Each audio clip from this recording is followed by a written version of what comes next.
10वीं कक्षा में आज हम हिंदी की पाठ्यपुस्तक स्पर्श भाग 2 का पहला पाठ कबीर की साखी का अध्ययन करेंगे। मैं आपके साथ हूँ मोहम्मद इमरान। कबीर का जीवन परिचय। कबीर का जन्म 1398 ईस्वी में हुआ था।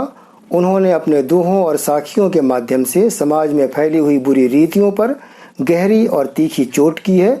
उनका मानना था कि भगवान एक है और इसका रूप और आकार भी एक है, इसलिए इस संबंध में समाज में अपनाई जाने वाली अन्य विधियां व रीतियां गलत व अनुचित हैं।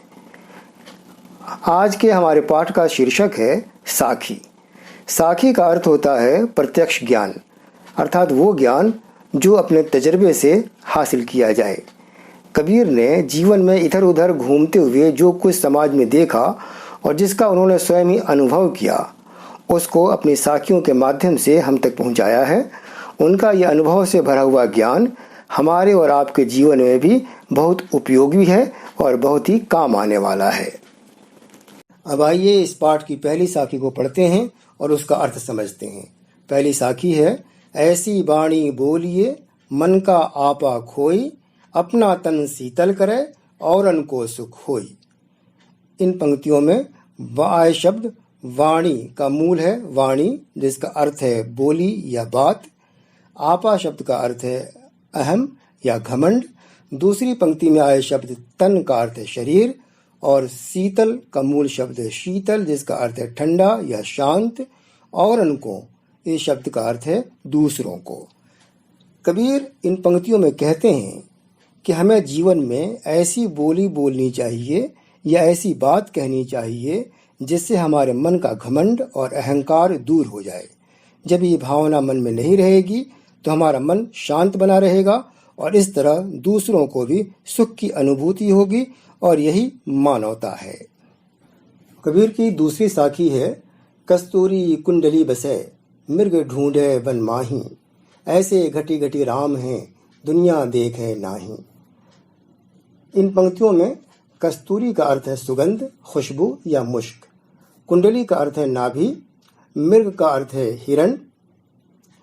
वन का जंगल और घटी घटी का अर्थ है कण कण में, अर्थात अपने शरीर में। इन पंक्तियों में कबीर कहते हैं कि जिस प्रकार हिरण की अपनी ही नाभि में कस्तूरी होती है और वो उसकी सुगंध को पाने के लिए जंगल में चौकड़ी भरती रहती है और अपनी नाभि की ओर नहीं देखती, ठीक उसी प्रकार संसार के लोग भी अपने मन के भीतर नहीं देखते हैं जहाँ के भगवान का वास रहता है और वो भगवान को पाने के लिए विभिन्न प्रकार के आडंबरों को रचते हैं। कबीर का कहना है कि अगर संसार के लोग अपनी ओर देखें तो उन्हें भगवान अवश्य मिल जाएगा। उन्हें इधर उधर दौड़ने की और आडंबरों को रचने की और विभिन्न तरह के रीति रिवाजों को अपनाने की आवश्यकता नहीं पड़ेगी। कबीर की तीसरी साखी है, जब मैं था तब हरि नहीं, अब हरि हैं मैं नाही, सब अंधियारा मिटी गया जब दीपक देखा माही। इस साखी में मैं का शब्द अहंकार के लिए प्रयोग में आया है। हरि का अर्थ है भगवान, अंधियारा का अर्थ है अंधेरा। कबीर इस साखी में कहते हैं कि जब तक मन के भीतर अहंकार रूपी अंधेरा भरा हुआ था, भगवान का वास नहीं था। अब भगवान रूपी प्रकाश का रूप हृदय में बस गया है तो मन से अहंकार रूपी अंधेरा भी समाप्त हो गया है। चौथी साखी है, सुखिया सब संसार है, खाए अरु सोवे, दुखिया दास कबीर है, जागे अरु रोए। इन पंक्तियों में अरु का अर्थ है और, सोए का अर्थ है सोना और रोए का अर्थ है रोना। कबीर इन पंक्तियों में कहते हैं कि वैसे तो सुखी व्यक्ति उसको समझा जाता है जो दुनिया में कुछ भी चिंता नहीं करता है, केवल खाता है और सोता है, परंतु मानव का असली सुख ये नहीं होता। उसका असली सुख तो ये होता है कि वो दूसरों की चिंता में जागता है और रात में रोकर संसार के दुखों को दूर करने के लिए नए उपाय ढूंढने का प्रयास करता है। कबीर की पांचवी साखी है, विरह भुवंगम तन बसे मंत्र न लागे कोई, राम वियोगी ना जीवे जीवे तो बौरा होई। इन पंक्तियों में विरह शब्द का अर्थ है वियोग, जुदाई, भुवंगम का अर्थ है सर्प या सांप, तन का अर्थ है शरीर, बसें बसते हैं, और वियोगी वियोग में रहने वाला, और बौरा का अर्थ है पागल। कबीर इन पंक्तियों में कहते हैं कि जिस प्रकार वियोग अर्थात जुदाई के सांप के काट लेने पर प्रेमी के ऊपर किसी भी मंत्र का प्रभाव नहीं होता है, उसका इलाज केवल मिलन ही होता है, उसी प्रकार भगवान से अलग रहकर भक्त भी जीवित नहीं रह सकता।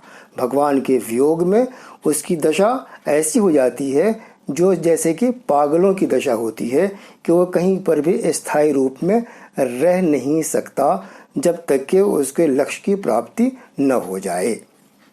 कबीर की अगली साखी है निंदक नेड़ा राखिए आंगन कुटी बधाई, बिन साबण पानी बिना निर्मल करे सुभाई। इन पंक्तियों में निंदक शब्द का अर्थ है निंदा करने वाला, बुराई करने वाला, नेड़ा का अर्थ है समीप या पास, आंगन का अर्थ है आंगन, कुटी अर्थात कुटिया झोंपड़ी घर, साबण यानी साबुन, पानी पानी, निर्मल का अर्थ है कोमल, सुभाई का अर्थ है स्वभाव। इस साखी में कबीर कहते हैं कि जीवन में अपने स्वभाव को निर्मल एवं कोमल बनाए रखने के लिए अपनी बुराई करने वाले की भी आवश्यकता होती है। जिस प्रकार बदन या कपड़े के मैल को पानी और साबुन के द्वारा ही दूर किया जाता है, और इस प्रकार कपड़ा और बदन दोनों ही साफ भी हो जाते हैं और पवित्र भी हो जाते हैं, उसी प्रकार जब कोई व्यक्ति किसी की निंदा या बुराई करता है तो वो अपनी उन बुराइयों को दूर कर लेता है, और जब उसकी बुराइयां उसे दूर हो जाती हैं तो उसका स्वभाव पवित्र बन जाता है, कोमल बन जाता है और सबको आकर्षित करने वाला बन जाता है और मानवता का संदेश देता हुआ जान पड़ता है। इस प्रकार से एक मानव का निर्माण करता है। इस परिप्रेक्ष्य में ही कवि ने कहा है कि अपने निंदक को बुरा कहने के बजाय हमें उसको अपने समीप ही रखना चाहिए।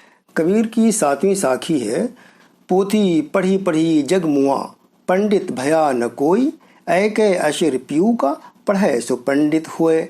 इन पंक्तियों में पोथी शब्द का अर्थ है मोटी मोटी पुस्तकें या ग्रंथ, जग का अर्थ है संसार, पंडित ज्ञानी के लिए प्रयोग में आया है, आशिर का मूल शब्द है अक्षर और पीऊ का अर्थ है प्रिय।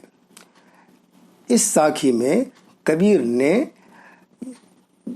ज्ञानी व्यक्ति की पहचान बताई और ये बताया है कि सिर्फ मोटी मोटी पुस्तकें पढ़ लेने से या ग्रंथों का अध्ययन कर लेने से ही कोई भी व्यक्ति पंडित या ज्ञानी नहीं बन जाता है। इसके लिए यह आवश्यक है कि वह जीवन की सबसे बहुमूल्य वस्तु अर्थात प्रेम का एक अक्षर पढ़ ले। जिसके जीवन में प्रेम आ जाता है और जो प्रेम को अपना लेता है वही जीवन का सबसे बड़ा पंडित या ज्ञानी होता है। इस पाठ की अंतिम साखी है हम घर जा लिया अपना, लिया मुराड़ा हाथ, अब घर जालों तास का, जे चले हमारे साथ। जालियां का अर्थ है जला दिया, मुराड़ा कहते हैं जलती हुई लकड़ी को या मशाल को, जालो का अर्थ है जला दें और तास का अर्थात उसका।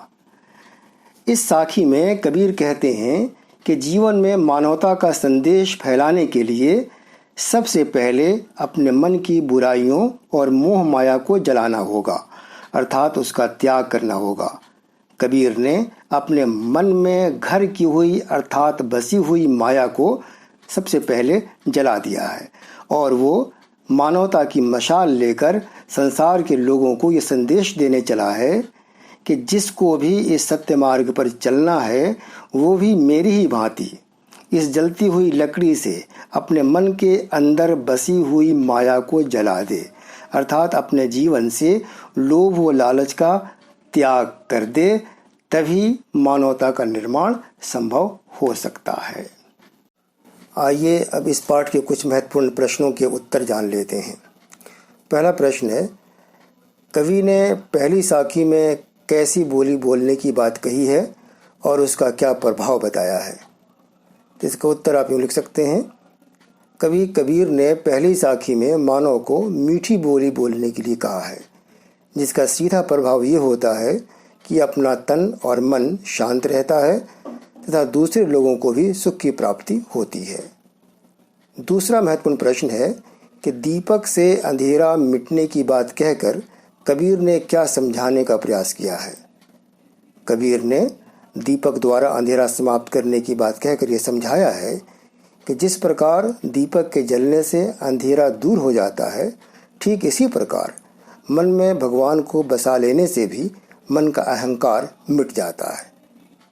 तीसरा महत्वपूर्ण प्रश्न है कि अपने स्वभाव को निर्मल बनाए रखने के लिए कबीर ने क्या उपाय सुझाया है।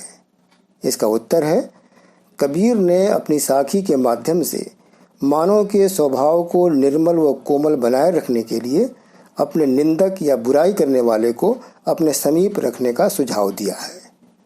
आशा करता हूँ पाठ आपकी समझ में आया होगा। एक नए पाठ के साथ फिर मिलेंगे। धन्यवाद।